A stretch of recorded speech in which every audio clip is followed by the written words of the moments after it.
बच्चों आज हम करने वाले हैं क्लास 10th के सारे रिएक्शंस। फर्स्ट जो रिएक्शन होता है बच्चों वो कौन सा होता है? हमारा कॉम्बिनेशन रिएक्शन, जिसके अंदर क्या आता है आपका, जैसे फॉर एग्जांपल लेके चलते हैं, मेरे पास एक ए बंदा था, एज अ इसको ट्रीट करते हैं कि एक हस्बैंड है, प्लस वाइफ हो गई बी। जैसे इन दोनों की शादी हुई तो क्या आया? ए बी, जो कि क्या बन गया? कपल।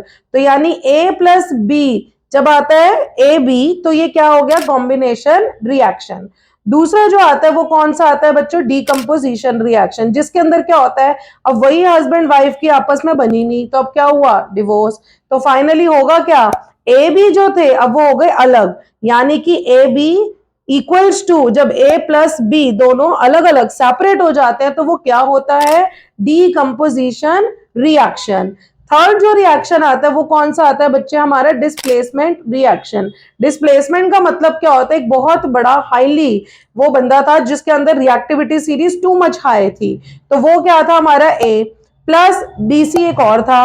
अब उसने क्या करा? ए ने सी को अपनी तरफ खींच लिया और बी जो था वो बेचारा अकेला रह गया। तो जब ऐसे केस में हाईली रिएक्टिव जो होता है वो अपनी तरफ किसी भी सब्सटेंस को ले लेता है और दूसरे वाला बेचारा अकेला रह जाता है, तो ऐसे केस को आप क्या बोलते हो? Displacement reaction. उसके बाद नेक्स्ट आता है हमारा डबल डिस्प्लेसमेंट। अब इसमें क्या होता है? इसमें दो लोग आपस में लड़ रहे होते हैं, वो कहता है तू मुझे अपने वाला दे दे, मेरे से तू अपने वाला ले ले।